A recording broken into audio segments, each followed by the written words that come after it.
Together we can create a world filled with equal opportunity, a world without a glass ceiling, and a world where women in leadership positions are no longer considered unprecedented. We will create a world where women don't have to fight for a seat at the table, and where we uplift one another as allies and supporters. On International Women's Day, we celebrate how far we've come, but acknowledge how much further we need to go. The good news is, we can and will do it together.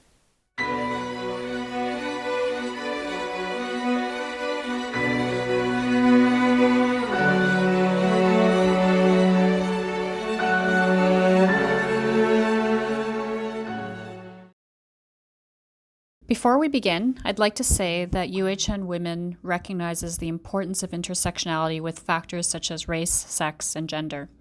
We want to acknowledge and learn from women's different experiences and identities. So let's start off by acknowledging the land where we're currently located. We acknowledge the land we are meeting on is the traditional territory of many nations, including the Mississaugas of the Credit, the Anishinabeg, the Chippewa, the Haudenosaunee, and the Wendat peoples, and is now home to many diverse First Nations, Inuit, and Métis peoples. We also acknowledge that Toronto is covered by Treaty 13 with the Mississaugas of the Credit. Hi everyone, happy International Women's Day. I'm Kathryn Wang, one of the clinical vice presidents at UHN, and I'm a proud co-sponsor of UHN Women and the moderator for today's session. I'm so happy that you're taking a few minutes out of your day to join our panel discussion. Because of you, I've ditched my joggers for the first time in a year and I've put on a dress, and I've now realized it didn't even matter since you can only see me from the neck upwards anyways. This past year has been so tough, and I don't know about you, but for me, I've personally felt like sometimes I'm at a breaking point. Today may be actually a good example. And sometimes listening to someone else's interesting story and perspective has helped me to keep me going. So I hope that today you'll have a shared experience with us and feel a bit inspired and connected together. For those of you who don't know, UHN Women is a grassroots initiative that was founded and launched last year on International Women's Day by three amazing women, Ingrid Yu, Silva Caragaz, and Marianne D'Souza. Unfortunately, COVID put UHN Women and the rest of our normal lives on hold. But we're relaunching, rebooting a year later on this IWD Day. And so this pandemic has shown globally that it has been more difficult for women than men. And God knows that we probably need a little UHN Women now more than ever before. So you may be wondering what UHN Women is. We haven't actually really defined it yet. We're going to be coming out to you to ask you for your opinion on what UHN Women should be. My dream is that it's a movement, a culture change, to inspire, to remove barriers and inequities that exist, and to uplift everyone to be the best versions of themselves. I was reading an HBR article last week, and it talked about how to perform your best, you need to be your authentic self at work. And it really spoke to me, because I can tell you that of the 15 years I've been at UHN, the vast majority of them have been in a way that I haven't been my authentic self. I had conformed myself to an image that I thought UHN was expecting in order to be successful. And it's not really the best of me. And so I didn't really feel safe enough and comfortable enough to be able to show my authentic self. I do so now more than ever before, but I still sometimes struggle with it. And so what a shame that is in reflection that I'm not presenting myself in the best way that I can be. And so that's my hope for UHN Women, that it creates a safe environment to give everyone the permission to present yourself in the most unique and talented way that you are. And I hope you're as excited as I am about relaunching UHN Women. So with that, let's begin our chat with three amazing women amongst the thousands that we have at UHN. It's my pleasure to introduce Sandra Robinson, nurse manager at Toronto Western and current president of the College of Nurses of Ontario. She is the first Black woman to hold the role in over 40 years. Sandra is also serving as interim manager at UHN's COVID vaccine clinic. I can't imagine a more important role than that at this current moment. Secondly, Dr. Azadeh Yadulahi, scientist at KITE and the inaugural chair of UHN's IDEA Committee, which is the Inclusion, Diversity, Equity, and Accessibility Committee for Research. She is also an investigator in the field of sleep and airway disorders and leads SleepDB, the first soundproof sleep laboratory in Canada. And last but certainly not least, Dr. Kathryn Tinkham, UHN's incoming physician-in-chief, the first woman ever to hold such a role, as well as she's the outgoing interim program medical director for the lab medicine program. And essentially she's breaking up with me as my partner in crime. So thank you for joining me, ladies. You're all so accomplished. I'm such a big fangirl of each of you. Why don't you start by telling us about your journey so far? And Sandra, I'll start with you. Thanks so much, Kathryn. So first, I'd like to thank you for the invitation to participate on this panel and to be among such great women leaders at UHN. It's a real honor. As you mentioned, I've been at UHN in a couple of different roles. So I've actually been at UHN for over 27 years, so it's hard to believe that I've been here that long. It's happened in a blink of an eye. And I've had held several positions while at UHN. I started in the intensive care unit at Toronto General. I moved over to the recovery room at Toronto Western, and that began my journey at Toronto Western, where I've spent most of my career. And then I worked as a nurse practitioner on the pain service before joining the bariatric program. And then the opportunity came up to be a manager for the bariatric program. Position which I held up until December, when I moved over to the vaccine clinic in an interim role. And as you have mentioned as well, yes, I am the president of the Council for the College of Nurses of Ontario. So I began that role June of last year. And interestingly, I was actually going to run as vice president. But the day before the election, several of the council members came up to me and really encouraged me to run for president. And I was a bit taken aback, not because I didn't think that I could do it, but because I was, I guess, shocked that other people saw in me the qualities that they felt would benefit this role. And as you said, I'm the first Black president in well over 40 years. And I can remember walking through the halls at the College of Nurses office and looking at, there's a wall with all the past presidents on there. And I had to go back to 1976 before I found a president who looked like me. So it's been a great journey. I feel that, I mean, it's a daunting task in and of itself to be the president of the council, but also the added factor that I am the first Black person in quite some time. So I feel that there's added pressure to ensure that I am, paving the way for other people of color to join council, and for them to also know that this is something that is attainable, through hard work and through, just keeping your head down and pushing forward. Thank you, Sandra. I love the fact that you've had such an eclectic career going through different roles. And I love the story that you've told about not expecting to run for president, but doing so because you're encouraged. And now you have such a huge agenda ahead of you. And I'm sure you're going to do wonderfully as the new president. Azadeh, I'm going to turn to you. Why don't you share your story with us? Thank you so much. Happy International Women's Day. And I'm so pleased to be in this panel and share my experience. So my name is Azadeh Yadullahi, and I'm a scientist at KITE. And as Kathryn mentioned, I'm honored to be the chair of the IDEA committee at UHN Research. And being part of the IDEA committee and working with the excellent, highly motivated and diverse members of the committee is one of the best experiences I have had in my career, because it resonates well with who I am, my path to get to this point, and how I can lend a hand to the people who are going to the same path. I grew up in Iran in a working class family. My parents emphasized education. As a result, we didn't go to travels or nice restaurants because most of their income was spent to send me and my siblings to private high schools. My mom was always telling me to try harder as you can and you will be what your dreams are. I didn't get to many of my dreams. My citation score is far from where my dreams are, but I learned to work hard, to dream hard, and to work hard to get there. And it is not easy to be an immigrant when you're separated from all your family members.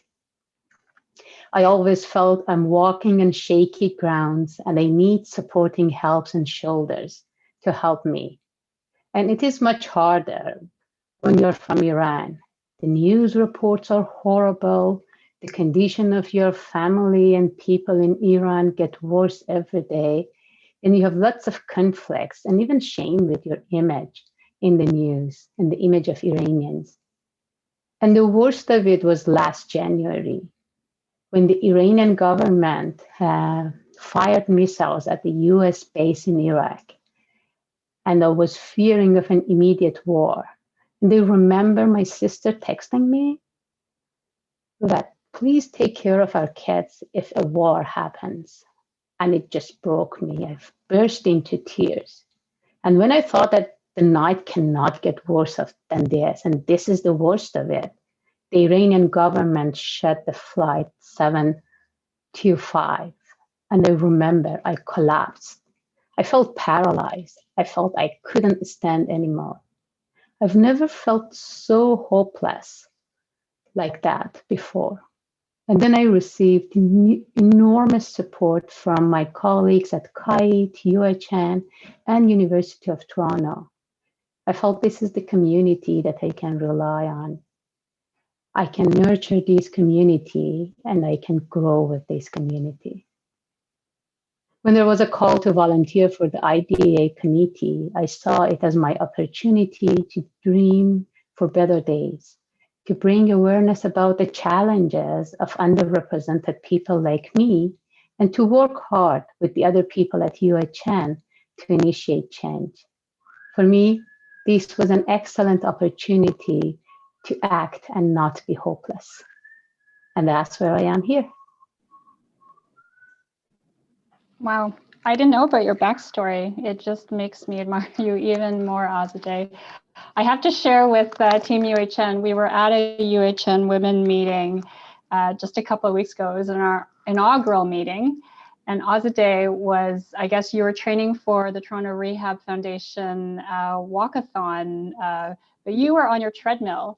And I just thought, what a badass woman to be on your treadmill, doing that in the middle of a meeting, being your authentic self, and also multitasking. Like, it was so impressive and also inspiring that you're able to get in some exercise while you're working. So yeah, that's one of the few ways I can do any exercise in these days. Well, you've inspired me. I'm going to try and do squats while I do meetings from now on. Sounds exciting. Kathryn, I'm going to turn to you now. I know your story a bit, and so please do share it with UHN. Well, thank you. My name is Kathryn Tinkham. For the last year and a half, I've been known as Other Kathryn whenever I've been at meetings with Kathryn Wang, so I answer to that as well. Thanks so much for including me in this panel. I feel like I have about 1,000 questions I want to ask Sandra and Azadeh now, so we could just go back to that. But I'm really, really grateful to be included in this panel and to be a part of this initiative. And I love the fact that the UHN Women's Initiative doesn't quite know what it is yet. I love the fact that it's going to be this organic growth to actually, meet the needs of everyone sort of where they are. And that gives me a lot of optimism and a lot of joy to think about. If I were to describe my journey in one sentence, I've always just said it's a series of happy accidents, but I realized that doesn't give nearly enough credit to all the people I have to thank along the way for how I ended up from where I started to where I am. So I was born in Australia. I moved to Winnipeg when I was 16. There's a whole story behind that. And I became a huge fan of Winnipeg. So if anyone disses Winnipeg around me, we'll have a conversation. And I did all of my, I finished high school there and undergrad and medical school and my internal medicine residency. And then I went off to Vancouver, where I did nephrology with a minor in snowboarding. I became obsessed with snowboarding. And then I went on to do a transplant fellowship there. And from there, because of a lot of things that happened, and actually a lot of things that didn't happen, I was encouraged to actually pursue a laboratory medicine specialty. So I went, sort of did a 180 from clinical practice and went off and did a specialty in something called histocompatibility and immunogenetics, or HLA, or organ matching, or whatever you want to call it. And I ended up finding a place to do that in Boston, where I became a huge Red Sox fan. So again, I will defend that as well. I also did some studying as well while I was there, in addition to studying baseball. And then I stayed on at Harvard for a couple of years after that, where I was both a clinician as well as a laboratory medicine physician. Then I got recruited to UHN in 2007. And I remember when I was recruited here, I was like a deer in headlights, that I couldn't believe that I was, at U of T and UHN, and I was like, how could I even possibly be here? And, suffering from a lot of imposter syndrome at the time, and then just really taking, I think, every opportunity that came along the way. And I spent a lot of time in lab medicine, and then I took an opportunity to be seconded to Canadian Blood Services for 5 years to be the medical advisor to the National Transplant Program. And during all of these things that I just ended up taking on, because I hate being bored and I hate not having a project, I think what I probably didn't realize I was actively doing was building a leadership portfolio. And I wouldn't have called it at the time, and I wouldn't even pretend that it was necessarily planned, but it was cumulative over time. And then when I finished my stint at CBS, I decided I would actually formalize some of these skills by doing an MBA, which was kind of an insane 2 years with young kids and so on, and finished off the MBA just as COVID was starting, and just as I'd taken on the interim lab medicine head, interim PMD role of lab medicine at UHN. So it was busy and chaotic, but you don't really stop and think. You just kind of do it and get it done. And along every single one of those moments were people who said, why don't you try it? Or I believe you can do it. Or why not you? And I think maybe it's that why not you messaging. When you have the imposter syndrome and you start to doubt what you can do next, it's every single one of those people who along the way said, why not you? Why not? Like, the outcome is guaranteed. If you don't apply, you won't get it. But if you do apply, maybe you will. And I'm just so extraordinarily grateful to all the mentors and sponsors that I've had over these years. So saying it's a series of happy accidents really doesn't, I think, provide the gratitude that I have to all the people along the way. I mean, literally hundreds. And that's how I find myself here today. Just had to get myself off of mute. Kathryn, I love the fact that you have a similar situation as Sandra, in the sense that you didn't necessarily see yourself as PIC up front, and it's something that kind of grew into based on encouragement and people thinking you can do the job. So both of you share that similarity. You've already talked a lot about the mentorship and allyship, but can you talk a little bit more about that point of it and how we can support each other and what it's meant to you? Yeah, I think, I've been fortunate to be surrounded by people I would consider both mentors and sponsors. And I think, one of the things at UHN that's really fantastic is I think about mentors as having unique expertise in areas. And you can't go 2 feet at UHN before you trip over someone who's an expert in something, right? We are surrounded by expertise. And that really is just such an extraordinary environment for allowing yourself to benefit from other people's expertise and allowing yourself to see yourself as worthy of exploring the expertise that's around us. And I think that's one of the things that I actually most also enjoy at UHN, for those small little list of things that I might be an expert in, that I can help other people and provide that expertise, which is different than sponsorship, right? Sometimes a mentor can be a sponsor, but sometimes they're very different.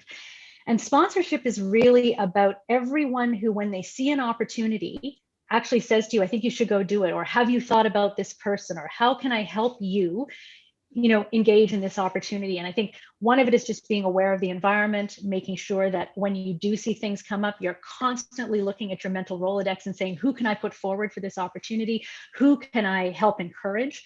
Making sure that when people are organizing things, that they are thinking about the next generation of up and coming leaders. And I've certainly been a beneficiary of that.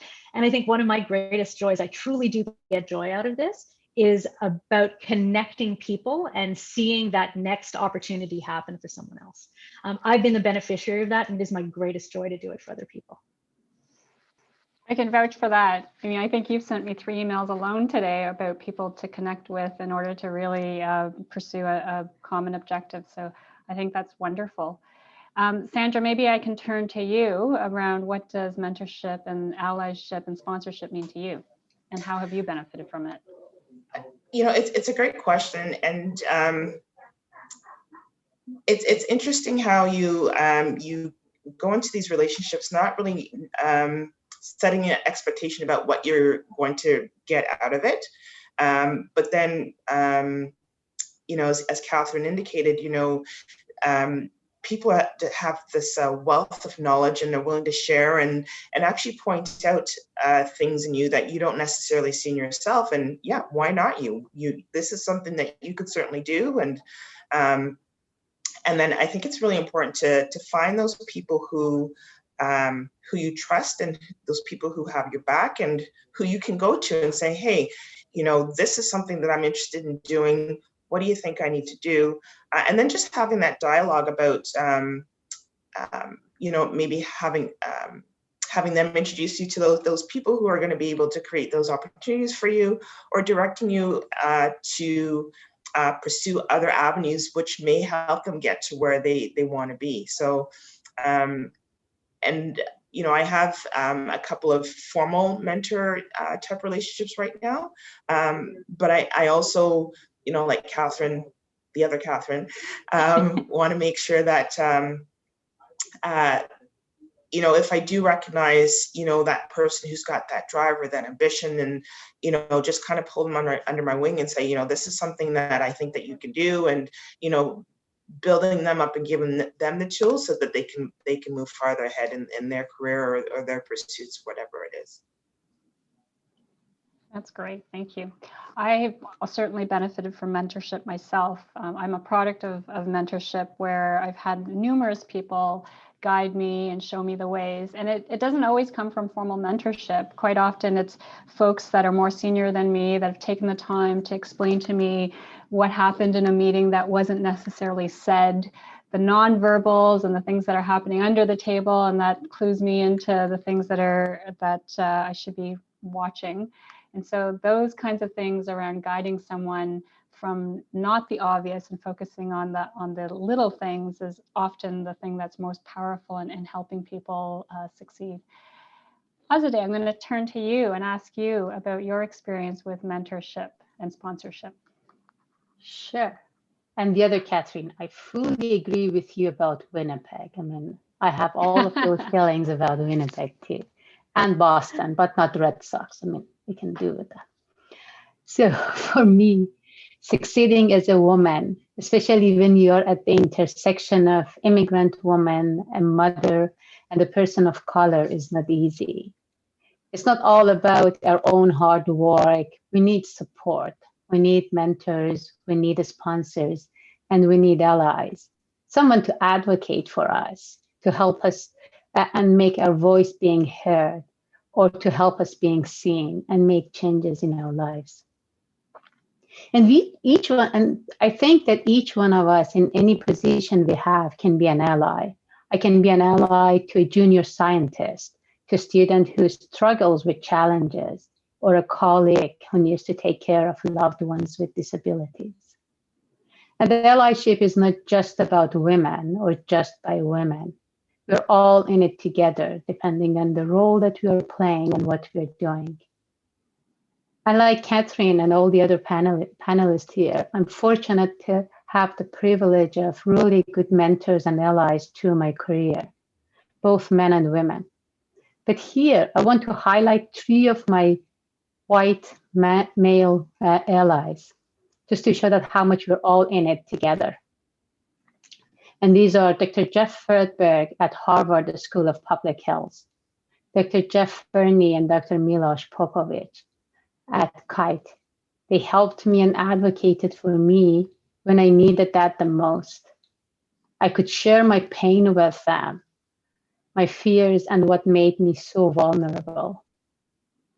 because they truly put me and my career at the top priority. It was never about them having another successful story in their resume, but it was about me succeeding in what I was doing. And it was so truthful. I could always go to Jeff Ferney to get a big smile, a high quality dark chocolate. I really like chocolate. And a lot of confidence that things will get better. Kathryn, that's why no matter how much exercise I do, I don't lose weight. He believed in me as a postdoctoral fellow and when I was a junior scientist, and really helped to open doors for me. I learned a lot from Milosh. I mean, he has all these funny stories and jokes, and I learned a lot through those. And he helped me to how to manage my students, how to take care of the most vulnerable in my team, and more importantly, how to manage work-life balance when there is no work-life balance. And I learned a lot from Jeff Fredberg. He was the one who helped me to really shape my research when very few people believed in my crazy research ideas. And one of the most things that I learned from him was that every time that I fell, I was so sad or angry, he didn't try to calm me down. He told me to funnel that energy and that anger to make a change in your life and your career. And that's what I always try to do. And I'm so thankful to them all. Oh, Azadeh, I love that. First of all, you and Kathryn also share another commonality besides your love for Winnipeg, is that you both are chocoholics. Secondly, I love the fact that you've acknowledged our male allies at UHN. I think, there's lots of things that we want to tackle for UHN women around inequities, but I also think we're very blessed to have many male allies at UHN, and there's several that have touched me as well, and clearly a number that have touched you. And I'm looking forward to the dialogue that we're going to have with our male allies. I was just at a Rotman event last week where they were talking about how men can help women and how they can be allies to women. And I think the number one thing I took away from it is what you described, and that is the men listened to your experience and not necessarily looking to solve it, but just understood where you were coming from and to help empathize and relate to that. So I think that's also a huge opportunity for us on a go forward. So you talked about the challenges of being a mom, doing the job in the middle of a pandemic. I think all of us feel really, really stretched, and sometimes it's hard to keep things going. But I do want to ask you all, what does keep you going? What have you learned about yourself through this pandemic? And I'll start this time with Azadeh. Sure. So I'm going to give the other honest part of myself. I have a lot of fears. There are lots of things that make me uncomfortable. And one of the most important things that I learned is to accept those fears, appreciate them, and use them, and learn from them. It's always fearful and uncomfortable to take a new role, to step in a ladder, the same as accepting to be the IDA chair. And there will never be a comfortable or a perfect time. You can either stop because of those fears or use those fears as a source of energy to connect with others who overcome those fears or those who share similar fears and move together. And that was even more important when I was during this pandemic with all the challenges of managing a girl or my daughter and work and everything else. There's a wonderful 20-minute TED Talk by Amy Cuddy. She talks about how our body language shapes our character and our fears, how that when you're scared or you don't think that you can make something or get somewhere, like asking a question, giving a talk, attending a session, just fake it until you become that character. And honestly, I don't know how many times I faked having self-confidence until it became part of me. And even now, when I have a scary meeting, I watch that video before the meetings. and work on my body language and just don't fear, fake it. That's such a great example. I have the same fears, and Kathryn will know that I will tell myself, pull up my big girl panties and just do it. And there's a saying of fake it till you make it. But it's amazing, because I would say the added pressure at UHN is everyone is so brilliant, and this is the top tier team. And so you want to be able to contribute and fit in, and yet that inner dialogue in your voice saying that you don't belong, and that imposter syndrome. I love the tips that you've made around pulling up your big girl panties and going into the meetings and just doing it. And I can tell from just the very few I've been in with you, you are definitely killing it. Kathryn, I'm going to go to you next. So is this the moment where we all power pose? Yeah. Well, I'll just stand here and power pose for a few minutes. Death. So I too have that book on my bedside table. I couldn't agree more, Azadeh. I love it. So yeah, I think, I've gotten through the pandemic because of extraordinary support networks. Certainly my home family. My husband has been unbelievably understanding with, the hours worked and the fact that yet there's another call and it's on weekends and so on and so forth. But my kids as well. So I have 10-year-old twins, a boy and a girl. And they've been, I feel like they are the ones who kind of didn't see me the most in terms of the Delta during the pandemic, who had to, well, they were trying to do, virtual school for a lot of it. And I wasn't really there to shepherd them through it, which turns out was probably good, because I'm a terrible grade 5 math teacher, as it turns out. But I think, I would worry constantly that I was doing a terrible job at work, and I wasn't able to do everything that was expected of me. I wasn't meeting all these expectations that probably were just as much my own as coming from UHN, and I wasn't meeting expectations at home, and I was just doing a terrible job everywhere. And I remember at one point my daughter just looked at me and she's like, "Mom, chill, we're fine." And I'm like, "Oh, okay." It was just this sort of this gracious understanding. And then I think the other piece of it is my work family. I think we spend so much time at work. It is impossible to not have this kind of familial type relationship with the colleagues that you see all the time. And particularly during the pandemic, it's not just my work family, but I think the grace that so many people at UHN and external to UHN in healthcare, the grace that everyone has shown, stepping up to the plate, doing much more than what's asked, giving each other the benefit of the doubt, working on empathy and kindness. And I think we've seen that across so many sectors, that it has actually just given me this extraordinary optimism of we've been able to show each other what is possible when push comes to shove. And I have this great hope that that's the piece that will continue. But maybe the part of it that's sort of gotten me through it, and what I've learned about myself, is I can extend that grace to myself. And I can forgive myself a little for not being as perfect as A, B, and C as I want to be, or not being as productive as I wanted to be, and just give myself the forgiveness that I'm more than willing to allow for with everybody else because of what they're going through, and trying to learn to give that to myself as well. I love that. And Kathryn, I've gone through this pandemic with you in probably the closest relationship possible. And I can't tell you how much you've helped me get through things. I mean, to watch you at the height of the wave 1, I think you were doing your MBA, you were helping to manage the pandemic, you were interim medical director for lab medicine program. I think you still had the responsibility HLA on you. You had your 2 young kids at home. It was pretty incredible. And you were doing frontline clinical care and volunteering at the long-term care home. And so it was pretty incredible to watch you do that. And there were the days that I thought it was just too much for me. To watch you do what you were doing helped lift me up and keep me going as well. So I can't say enough around the relationships and that work family that you've talked about, because I certainly wouldn't have gone through the last 12 months had it not been for you and your how much you mean to me in my work life. Back at you. Sandra, I'm going to turn to you.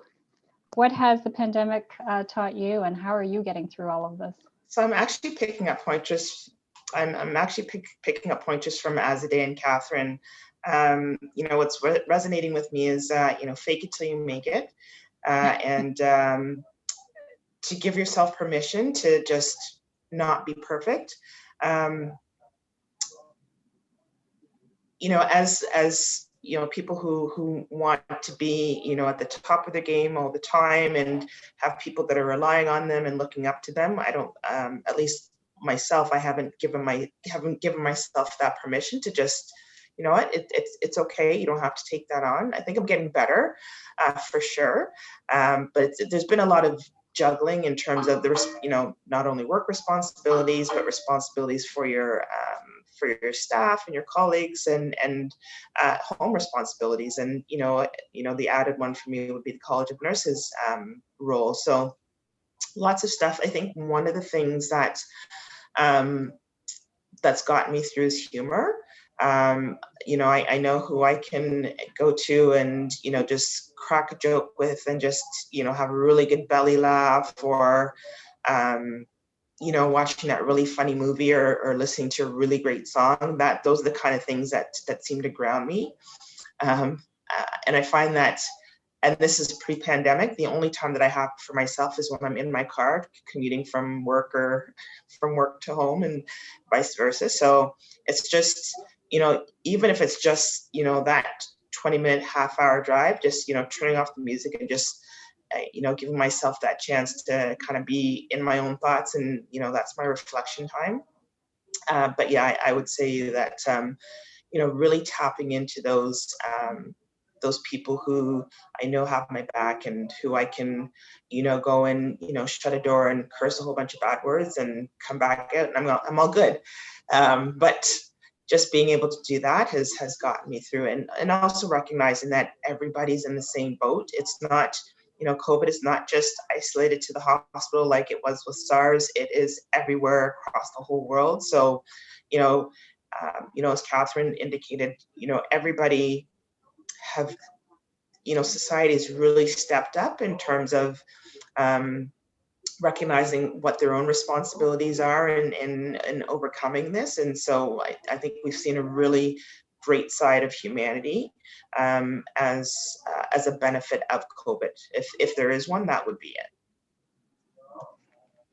Sandra, I'm curious, what are you listening to, or what are you reading, or what are you watching to distract yourself? I don't have a lot of time to read, so my music genre is old school R&B. I'll dance around to it, and my daughter, as soon as it comes on the radio, she'll just kind of give me a glance and say, well, what are you listening to? I said, well, what are you listening to? Like, the rap stuff that they're listening to now, you can't make out anything that they say, but, give me my old school R&B and I'm good.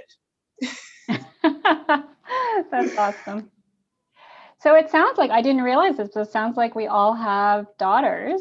I know a couple of us have sons as well, but I'm wondering, just a spontaneous question is, what is your hope for your daughter for when she's an adult?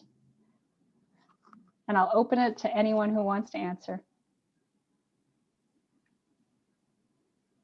Maybe I'll start with that. My hope is that she actually feels no limits, that she sees the entire world as her oyster, and that she feels confident with her abilities to contribute and be a strong woman. She said to me, the other day when we were just talking a little bit about, Mommy's so sorry I have to go into work. I'm on call this weekend. I'm so sorry. And she's like, Mom, I'm a strong girl because I have a strong mom. And I thought that was just probably the best thing that a mother could hear.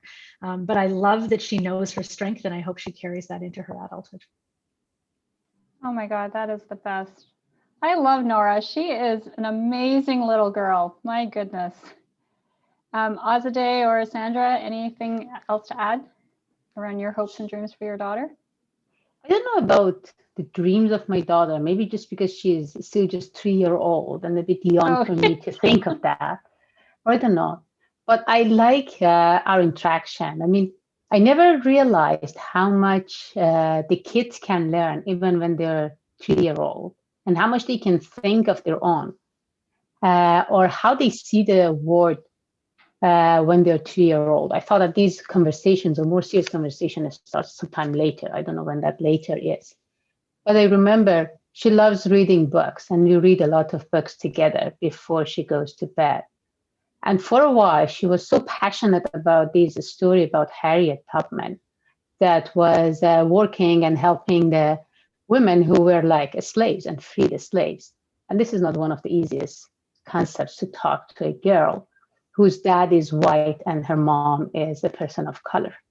So I remember at some point she asked about the color of skin and what is her color of skin. And I was like, okay, so you're white and I have dark color. And she was thinking for a bit, and then she wasn't happy that she's white and I'm dark. And then she said, but I'm dark too because the room is dark. Like, good. Solution. I like that solution. But I really enjoy these interactions with her. And that's actually my interactions with her made me more motivated about the youth outreach for STEM and try to really get more involved in how we can have more youth. And by youth, I mean really all the way to the before kindergarten into the STEM and show them how diversity can work, how we each one of them can contribute to the science, and it's not just for a specific group of people. So that's what I have a lot of fun at the moment. And I can tell these stories again and again. And her dream at the moment is to be a horse, and I have no credit in that. That's awesome. And I loved the initiative that research had about reaching out to high school students in particular to encourage them around STEM. I actually watched the video and the talk with my own daughter, who's 9 years old now. Sandra, last comment to you around your hopes and dreams for your daughter. So I have two. I have a little one who's 11 and my oldest daughter is 32. So quite an age difference. So for my oldest daughter, she's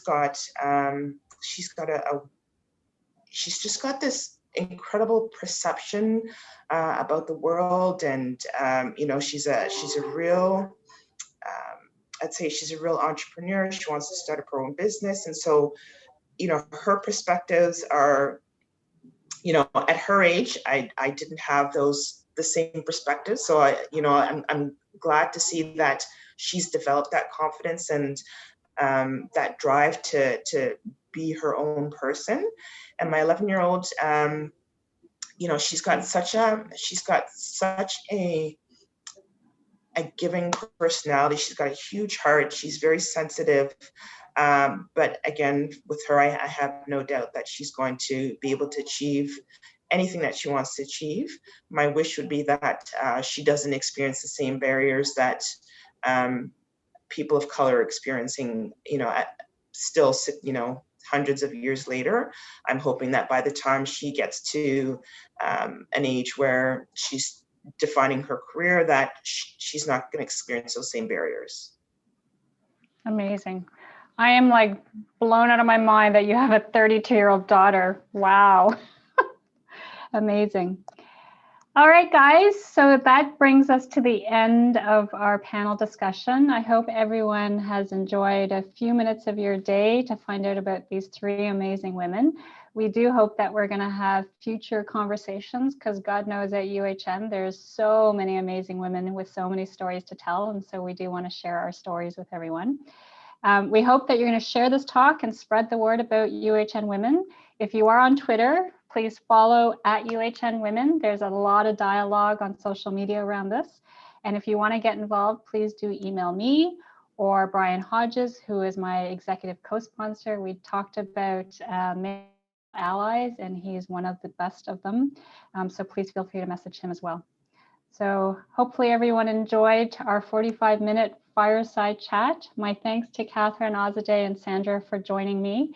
And we will see you on the other side of this pandemic, hopefully. Fingers crossed. Bye.